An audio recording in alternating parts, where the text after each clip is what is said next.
In this video, we are going to discuss some of the important questions which was previously asked in the board exam also, and some of the important questions. So everyone listen properly and just go through each and every question. These are not the only questions you have to study, but work out more example, but some of the indirect questions I have discussed in the part 1 and some more are given in this part 2 video. Shall we start? So the first question, you are given a sample of sodium, magnesium and copper. Suggest any two activities to arrange them in the order of decreasing reactivity. We know the activity series and we know which is more reactive. So we have to prove by giving some chemical reaction.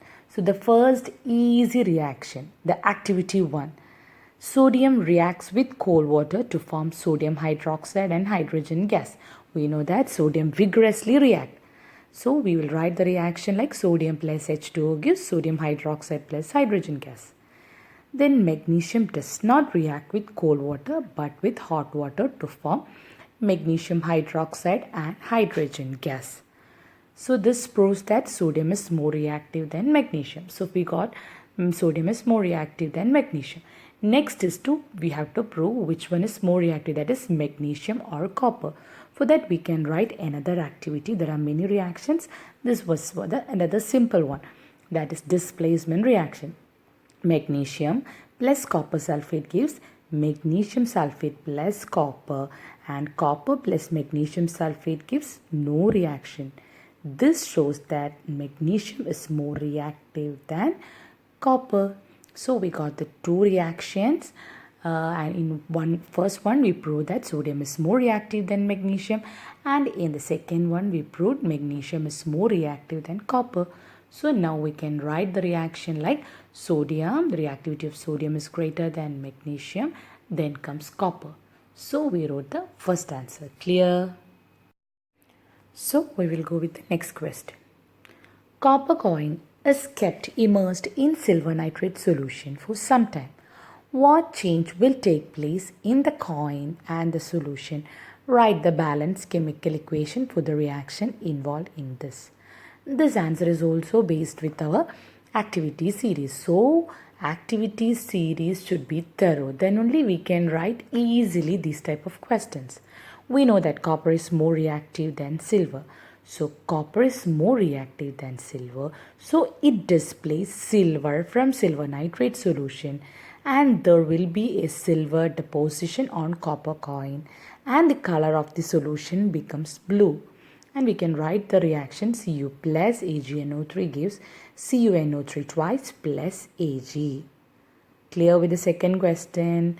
If the same question can be asked in a different way, when a silver nail is dipped in a copper sulfate solution, what will be the change? There will be no reaction because silver is not as reactive as copper, so it cannot displace copper from copper sulfate solution. So by learning one question, we can answer that question in a different way if it is asked in different ways. But the thing is that we have to be very clear with the activity series. The third question is very simple. Why ionic compounds are having high melting and boiling point? Ionic compounds are having high melting and boiling point because they have strong electrostatic force of attraction. These particles are strongly bonded together. So it is difficult to break their strong force of attraction. So it requires a very high energy and hence temperature to increase the intermolecular space. Next question. When calcium metal is added to water, the gas evolved does not catch fire. But the same gas evolved when sodium is reacted with water, it catches fire. Explain why. Answer. In both cases, gas evolved is hydrogen. When calcium reacts with water, the heat evolved is not sufficient for hydrogen to catch fire, whereas sodium reacts vigorously with water with the liberation of high amount of heat, which is sufficient to catch fire on hydrogen gas. Simple. But if it is asked in a different way, we have to answer, think and write. We know that sodium react vigorously and calcium is not so vigorous at like a sodium metal. So the same question is asked in a different way. So clear with that answer? The next question. Write the steps involved in the extraction of pure metal in the middle of activity series from their carbonate ores. The second question, the same, that is, explain the various methods involved in the extraction of copper from its sulfide ore. Draw a label diagram of the electrolytic refining of copper. So the various steps involve the extraction of pure metal in the middle of the activity series from their carbonate ore. Since it is carbonate ore, we know that we have to do calcination. Calcination is for carbonate ore. After calcination, we will get the oxide of that metal and it is then reduced. Then the reduced metal, we know that again in order to make it more pure, we have to go with the purification. So the various steps involved are calcination, reduction and purification. What was the second part of the question? Write the various steps involved in the extraction of copper from its sulfide ore. We know the sulfide ore of copper is copper sulfide and it is roasted. If it is sulfide ore, it is undergo roasting. So it is roasted in the presence of air and the roasting turns copper sulfide into copper oxide. This copper sulfide is known as copper glans and this copper oxide is heated in the absence of air and it is reduced to copper metal. We get copper metal by this process. But what is the next step? We have to go with the purification. So the next question was like that. And draw a neat and label diagram for the electrolytic refining of copper.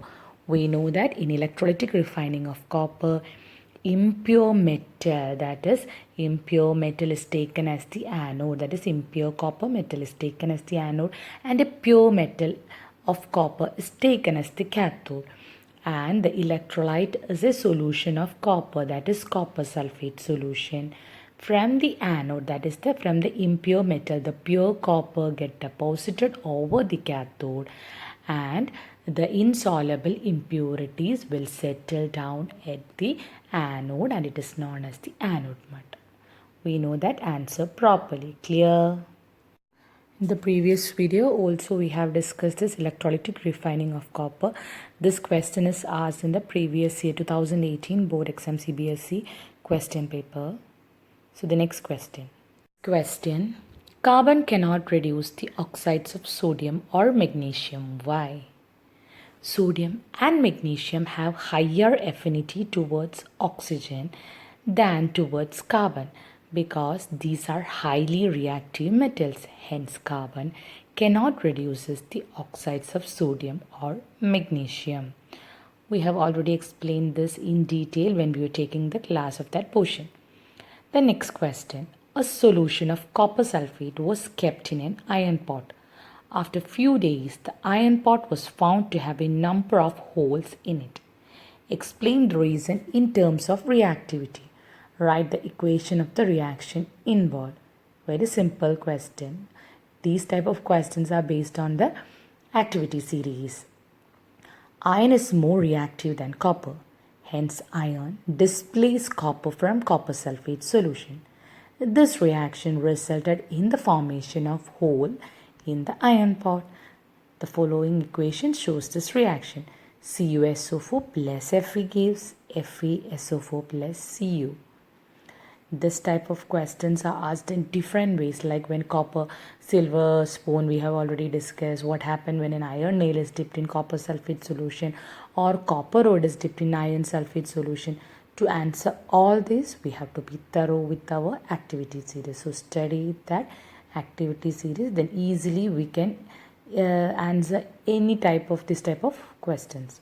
So clear with this. So we'll go with our next question. The next question. What happens when zinc carbonate is heated in the absence of oxygen?